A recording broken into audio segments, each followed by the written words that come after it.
Hello दोस्तों, हमारे channel में आपका स्वागत है। आज हम हिंदी गद्य विकास के विविध चरण के कुछ बहुत मोस्ट इम्पोर्टेंट क्वेश्चंस करने वाले हैं जो आपके एग्ज़ाम में ज़रूर पूछे जाते हैं। तो आप इस वीडियो को बिल्कुल भी स्किप मत करिएगा और पूरा देखिएगा। जिसका 13 तारीख को जिसका पेपर है हिंदी खा है वो, ठीक है। विकास के विविध चरण हिंदी खा के मैं इम्पोर्टेंट क्वेश्चन को बता रहा हूँ जो 13 तारीख को जिसका पेपर है। यदि आप हमारे चैनल में नए हैं तो हमारे चैनल को सब्सक्राइब, लाइक एंड शेयर कीजिए। तो चलिए शुरू करते हैं। पहला है, देखेंगे व्याख्या भाग जो आपके एग्ज़ाम में पूछे जाते हैं, ठीक। तो चलिए पढ़ते हैं इसको। ये आपके एग्ज़ाम में बहुत आते हैं। तो मगर लिखा है, मगर कोठरी में बैठने की देर थी, थमने में ना आते। इसके प्रसंग क्या है कि आधुनिक कहानीकारों में भीष्म कहानी का महत्वपूर्ण स्थान है। तो पहले ये बता दिए मुझे किस चैप्टर का है। तो ये किस चैप्टर से लिया गया है, क्या बता सकते हैं? मैं बताता हूँ। ये चीफ की दावत भीष्म कहानी से लिया गया है। आपको ये पहले लिखना होता है कि ये किस चैप्टर से लिया गया है और इसमें लेखक का नाम क्या है। जैसे चीफ की दावत, भीष्म कहानी, तो ये लिखना होता है, ठीक। तो इसका प्रसंग क्या है देख लेते हैं। आधुनिक कहानीकारों में भीष्म कहानी का महत्वपूर्ण स्थान है। उनकी कहानी चीफ की दावत मध्यवर्गीय जीवन के एक मार्मिक पक्ष के अंकन करती है। प्रस्तुत पंक्तियों में बेटे के साहब से मिलने के बाद माँ की दबी घुटी भावनाओं के एकांत में फूट पड़ने का चित्रण है। इसकी व्याख्या क्या है कि सामनाथ के बार बार हिदायत देने के बाद भी जब माँ को कुर्सी पर बैठे बैठे नींद आ गई तभी साहब उधर आ निकले, पर साहब ने अपने व्यवहार से न केवल स्थिति संभाली बल्कि माँ को भूल गई अनेक बातें भी याद करा दी। उन्होंने गाना सुना, फुलकारी की मांग की। इस सब के कारण स्थिति का तनाव समाप्त हो गया था, पर माँ इस परिवर्तित और शांत परिस्थिति से तालमेल नहीं बिठा पाई। अवसर देखते वे अपनी कोठरी में जाकर बिलख उठी। वह चाहती थी कि आंसू अधिक ना बहे, क्योंकि यह भी संभव था कि अचानक फिर से बेटा या अन्य कोई भी व्यक्ति उधर ना आ निकले। आज एक लंबे समय के बाद माँ को महत्व मिला था। उसके गायन को सराहा गया था। उसकी सिलाई कढ़ाई की एक विदेशी व्यक्ति ने सबके सामने प्रशंसा ही नहीं की थी बल्कि उससे एक नई फुलकारी बनाने की मांग भी की थी, मतलब इच्छा भी की थी। यह कोई साधारण बात नहीं थी और साथ ही यह इच्छा बेटे की चीफ की थी जिसे प्रश्न करने के लिए प्रसन्न करने के लिए वह प्रातःकाल से लगा हुआ था। इस नई स्थिति में माँ कहीं कुछ असहज सी हो गई थी। अंतर में बैठी भावनाएं आंसुओं के माध्यम से लगातार बह रही थीं। माँ ने बार बार अपने को समझाने का प्रयत्न किया कि इस बार रोना ठीक नहीं। भगवान से भी प्रार्थना की कि उसे यह सब सहने की शक्ति दे। बेटे की लंबी आयु की कामना की, लेकिन आंसू तो बांध तोड़कर बहे ही जा रहे थे। माँ को उन पर कोई नियंत्रण ना था। माँ का उन पर कोई भी नियंत्रण ना था। इस रूप में मानो माँ की अतृप्त आकांक्षाएं बाहर आ रही थी। इसका विशेष क्या है? प्रस्तुत प्रसंग कहानी का एक महत्वपूर्ण अंश है। इसमें माँ का मानववैज्ञानिक चित्रण है। वह एक ऐसी नारी है जिसने परिस्थितियों के सामने सिर झुका दिया था, पर अचानक पार्टी के सामने चीफ के सम्मुख आ जाने से सब कुछ बदल गया। बेकार की चीज़ अत्यंत महत्वपूर्ण बन गई। इन परिस्थितियों में माँ का अत्यंत हृदयद्रावक चित्रण है। साथ ही बेकार बूढ़ी माँ के चित्रण के माध्यम से बुजुर्ग पीढ़ी की दयनीयता भी स्पष्ट होती है। कोमल भावनाओं के चित्रण में लेखक ने कोमल कांत वाक्यवाली का प्रयोग किया है। चित्रात्मक शैली में माँ का चित्रण अत्यंत सजीव और हृदयद्रावक है। तो हमारा दूसरा प्रश्न है, क्या भारत में डैश तो कहा जाए? ये किस चैप्टर से लिए गया है, क्या ये बता सकते हैं आप?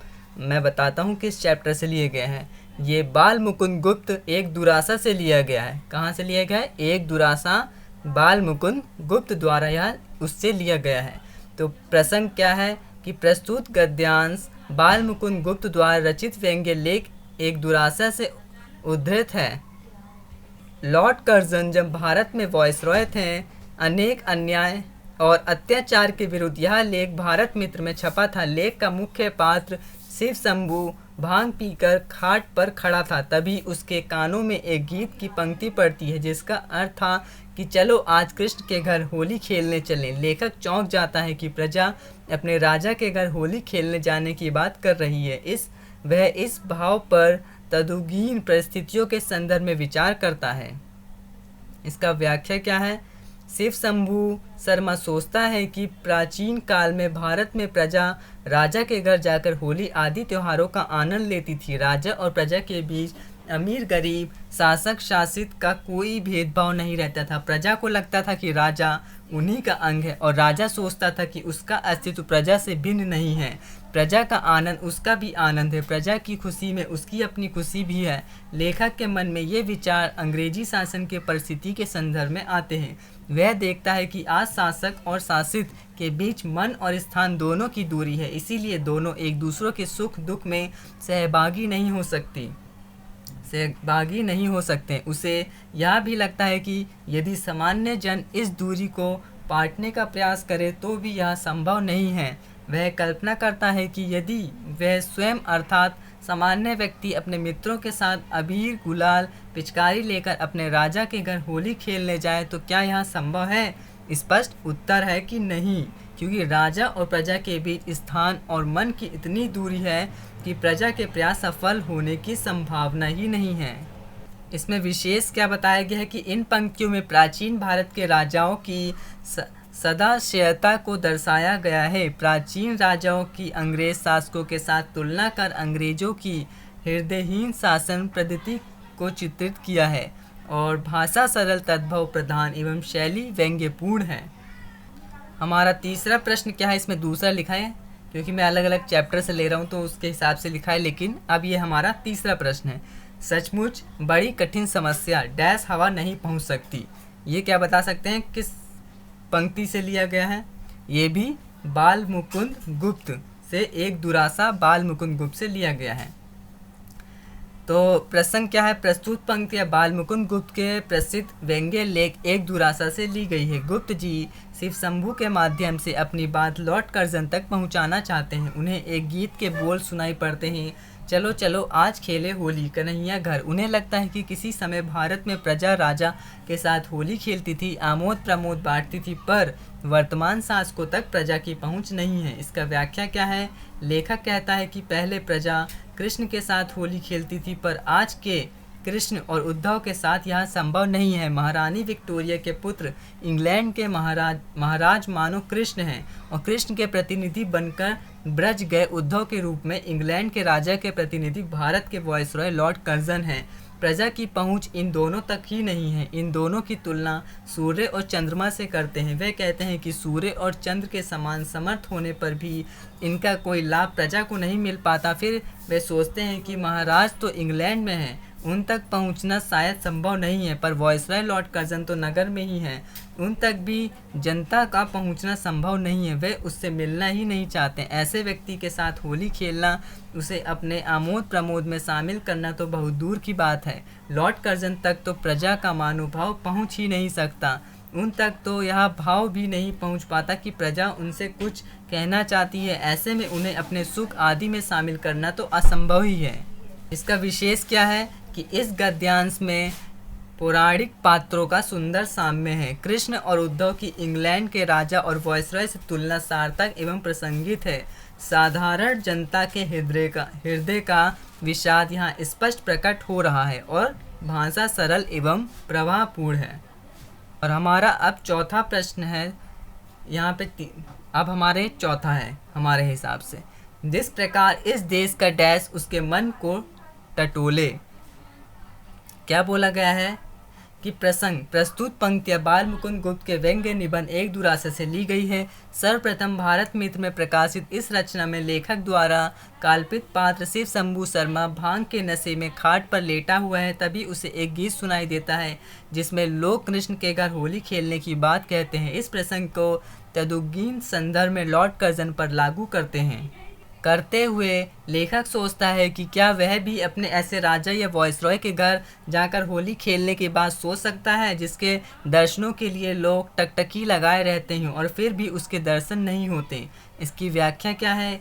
लेखन कहता है कि इस देश के लोग अपने वॉइसरॉय लॉर्ड कर्जन के दर्शन के लिए ललायित रहते हैं। उनकी इच्छा होती है कि वे उस व्यक्ति को देखें जो उनका भाग्य विधाता है, उनके सुख दुख अधिकार कर्तव्य को रखवाला है। इसी प्रकार शिव शंभू शर्मा के मन में भी यह विचार आता है कि वह अपने मित्र वर्ग सहित अबीर गुलाल लेकर लॉर्ड कर्जन अर्थात अपने राजा के साथ होली खेले, अपना सुख आनंद बांटे। प्रजा की ओर से यह पूरा प्रयास है कि वह अपने राजा के साथ सौहार्दपूर्ण संबंध बनाए परंतु फिर वह सोचता है कि क्या लॉर्ड कर्जन के मन में भी कभी ऐसा विचार आता होगा कि वह भी प्रजा से इसी प्रकार के संबंध बनाए। वह भारत की प्रजा के लिए नियम बनाता है, उन्हें लागू करवाता है, परंतु जिस प्रजा के संबंध में उसे यह सब करना होता है, क्या वह उससे मिलकर उसके मन की बात जानना चाहता है? उसे ज्ञात है कि लॉर्ड कर्जन के मन में कभी यह नहीं आता कि वह इस देश के आम आदमी से मिलकर उसके सुख और आनंद में सहभागी होकर उसके मन में शासन और शासक के प्रति जो विचार है उन्हें जानने का प्रयास करे।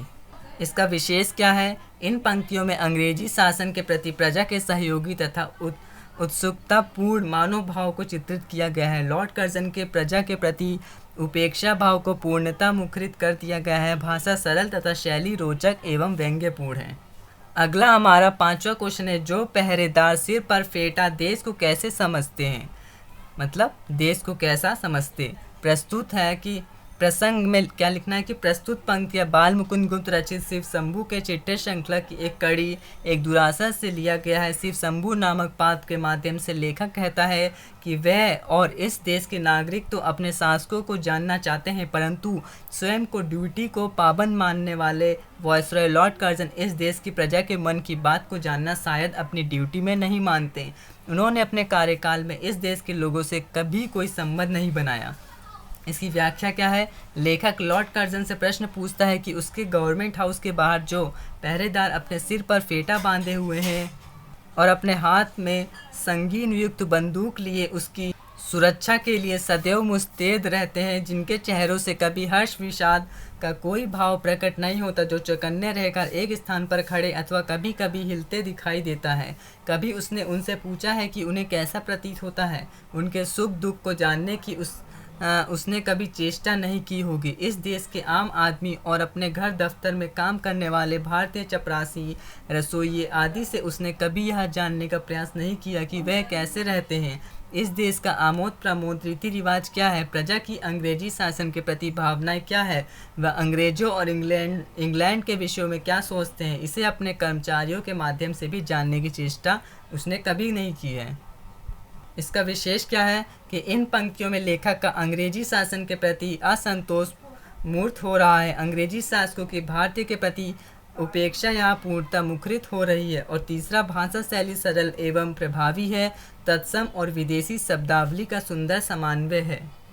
अगला प्रसंग हमारा 6 है, यदि किसी दिन शिव शंभू भीगे पड़े रहते। प्रसंग क्या है? प्रस्तुत पंक्तियाँ बाल मुकुंद गुप्त द्वारा भारत मित्र पत्र में लिखे व्यंग्य लेख एक दुरासा से ली गई है।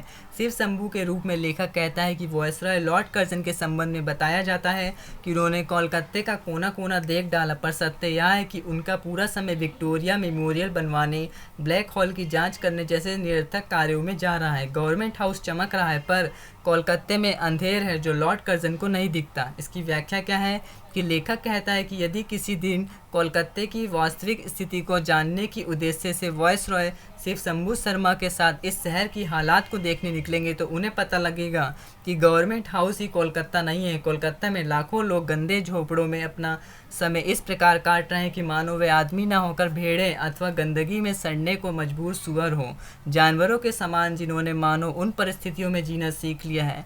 सरकार उनकी आर्थिक स्थिति को सुधारना तो दूर, उनके क्षेत्र को, मोहल्ले को ठीक ठाक करना भी अपना कर्तव्य नहीं समझती।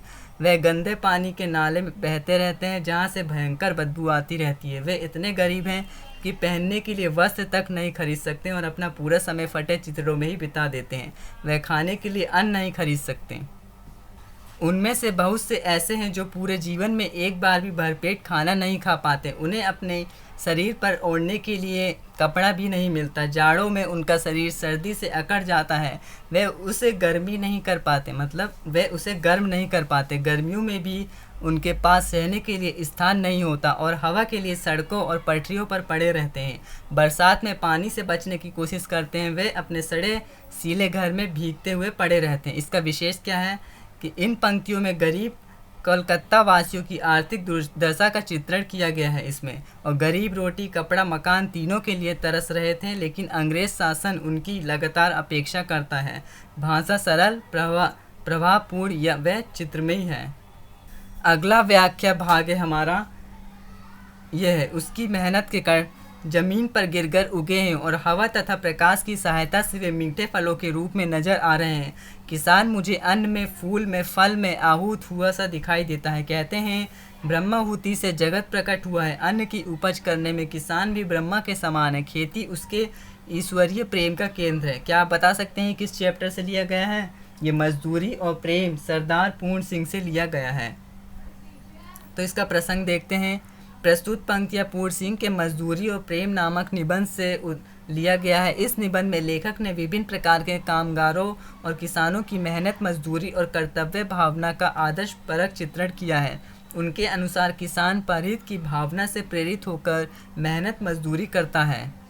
इसकी व्याख्या क्या है? इन वाक्यों में लेखक ने ग्रामीण परिवेश के सीधे साधे लोगों की कर्मशीलता और भावों की अभिव्यक्त किया है। किसान अपनी मेहनत से खेती और उपज के लायक ज़मीन तैयार करता है। उसके पसीने की बूंदें से ही मानो ज़मीन सींचती है और तब हवा और प्रकाशन की सहायता से खेती करने में किसान का इतना अधिक श्रम लगता है कि मानो वह अपने को ही अर्पित करके हवन करके खेती करता है। ऐसा कहा जाता है कि ब्रह्मा के द्वारा दी गई आहुति से संसार उत्पन्न हुआ है। इसी प्रकार किसान भी अपने आहुति देकर खेती करता है। लेखक ने काव्यात्मक शैली में स्पष्ट दिया है कि प्रकृति के सहज परिवेश के बीच इन मेहनत कशों को जब तब की जरूरत नहीं। उनका रात दिन का श्रम स्वाभाविक रूप से उनमें आध्यात्मिक भाव भर देता है। ईश्वर के प्रति उनका प्रेम उनकी खेती के रूप में ही प्रकट हो जाता है। इसका विशेष क्या है? प्रस्तुत पंक्तियों में प्रभावशाली भाषा का प्रयोग करके हुए निबंधकार ने स्पष्ट किया है कि मनुष्य अपने परिश्रम से खेती करता है। कृत्रिमता से दूर गांव के प्राकृतिक वातावरण में दिन रात मेहनत करने वाले किसान का जीवन लेखक को किसी स्वाध्याय से कम नहीं लगता। साथ ही प्रकृति के गरीब होने की वजह से उसमें स्वाभाविक त्याग, कर्मण्यता जैसी चारित्रिक विशेषताएं आ जाती हैं। उसका कर्म ही ईश्वर के प्रति उसकी भक्ति भावना है। निबंधकार ने गंभीर सार्थक शब्दों में अपनी इस धारणा को सामने रखा है कि ईमानदारी और श्रम से ईश्वर के प्रति प्रेम प्रकट होता है। अगला क्वेश्चन है, मुझे तो मनुष्य के हाथ से बने हुए कामों में उनकी प्रेमी आत्मा की सुगंध आती है। रेफल के चित्रों में उनकी कार्यकुशलता को देख इतनी सदियों के बाद भी उनके अंतःकरण के सारे भाव को अनुभव होने लगता है। केवल चित्र का ही दर्शन नहीं, उसमें छिपी चित्रकार की आत्मा तक के दर्शन हो जाते हैं। परंतु यंत्रों की सहायता से बने हुए फोटो निर्जीव से प्रतीत होते हैं। इसका प्रसंग क्या है और किस चैप्टर से लिया गया है? ये भी मजदूरी और प्रेम सरदार पूर्ण सिंह से लिया गया है। प्रसंग प्रस्तुत गद्यावतरण में लेखक ने कलाकार की कला और अभिव्यक्ति का मजदूरी से क्या संबंध है इसे स्पष्ट किया है। महान चित्रकारों की कार्यकुशलता उनके चित्रों को मुखर बना देती है। इसकी व्याख्या क्या है? कलाकार की कलात्मक उनके हाथ से किए हुए कार्यों में नजर आ जाती है। कलात्मक व रचनात्मक कार्य करने वाले कलाकारों की कृतियों से उनके कलात्मक का बोध होता है। रेफल जैसे पुराने महान चित्रकारों के चित्र में उनके अंतःकरण के इतने भाव चित्रित हुए हैं कि कोई कला का पारखी ही उनके भाव को अनुभव कर सकता है। अपनी अलग शैली के लिए प्रसिद्ध ये चित्र रंगों की कृतियाँ नहीं है, बल्कि इनके भीतर की भावनाएं प्रकट हुई है। यंत्रों द्वारा बने हुए चित्र लेखक को नगण्य प्रतीत होते हैं, जबकि हाथ से बने हुए चित्रों की हृदय ग्रहता उन्हें सजीव बना देती है। इन चित्रों को चित्रकार के विचारों का प्रतिबिंब कहा जा सकता है। इसका विशेष क्या है? यह लेखक ने तत्सम व तद्भव शब्द अपनाते हुए भाषा में सहजता का इस प्रकार निर्वाह किया है कि उनके चिंतन की गंभीरता व्यक्त हो सके। भाषा शैली में उन्होंने महान कलाकारों की रचनात्मकता और उनके चित्रों के प्रभाव को रेखांकित किया है। अगला क्वेश्चन है, मजदूरी और फकीरी मनुष्य के विकास के लिए परमावश्यक है। बिना मजदूरी किए फ़कीरी को उच्च भाव स्थिर हो जाता है। फ़कीरी अपने आसन से गिर जाती है, बुद्धि बासी पड़ जाती है। मजदूरी तो मनुष्य के समिष्ट रूप का क्या लिखा है, व्यष्टि रूप परिणाम है। प्रसंग क्या है? सच्चे और ईमानदार श्रम से मनुष्य की मनुष्यता और चिंतन शक्ति का विकास हो सकता है। अपने इसी विचार को आगे बढ़ाते हुए निबंधकार ने एक और उदाहरण देते हुए स्पष्ट किया है। इसका व्याख्या देख लेते हैं। मनुष्य के जीवन में मजदूरी और फ़कीरी का यह धर्म और पुरुषार्थ दोनों का महत्व बराबर है। सरदार पूर्ण सिंह के अनुसार श्रेष्ठ मनुष्य वही है जो दोनों को रखे। दोनों ही उसके व्यक्तित्व में मनुष्यता के विकास के लिए जरूरी है। प्रकृति में भी हवा, फूल, पत्ते सभी गतिशील है। ऐसे में बगैर गति के एक जगह रुकी हुई फ़कीरी पुरानी पड़ जाती है, जबकि मजदूरी करना और कर्मशील रहना जीवन का आध्यात्मिक नियम है। फ़कीरी के साथ साथ उसे ईमानदार मजदूरी की ज़रूरत है। विश्व के कई बड़े चिंतक जैसे कबीर, टॉल्स्टॉय ने कर्मशील रहकर ही सच्ची फ़कीरी की है। इसी प्रकार निष्काम कर्म और विवेकशीलता के बगैर की गई मजदूरी का कोई अर्थ नहीं। इन दोनों का साथ होना परमार्थ रूप है। इसीलिए मजदूरी और फ़कीरी का अन्योन्याश्रित संबंध है। इसका विशेष क्या है? यहाँ लेखक ने व्यंग्य के सहारे अपने कथ्य को स्पष्ट किया है कि श्रम और कर्म आवश्यक है। विवेकशील कृत्यों में प्रवृत्ति और कर्म समाधि ही सच्ची फ़कीरी है। कर्म योगी ही सच्चे मनुष्य कहलाते हैं। इसका लेखक ने प्रभावशाली भाषा में विवेचन किया है। नेक्स्ट क्वेश्चन है, नई नई खेलने दो बच्चों को, फिर हुक्का गुड़गुड़ाते हैं, बच्चे हंसते हैं। बरगद की पूरी डाल लाकर आंगन में लगा दी और उसे पानी दे रहे हैं, हंसते हैं, नहीं जानते कि पेड़ से टूटी डाली जल देने से नहीं पनपती। हुक्का गुड़गुड़ाते हैं। फिर नली छोड़कर करमचंद से मैं कहा करता हूँ ना बेटा कि एक बार वृक्ष से जो डाली टूट गई उसे लाख पानी दो, उसमें वह सरसता ना आएगी। और हमारा यह परिवार बरगद के इस महान पेड़ की ही भांति है। क्या आप बता सकते हैं किस चैप्टर से हैं? ये सूखी डाली उपेंद्र नाथ अशक चैप्टर से लिया गया है।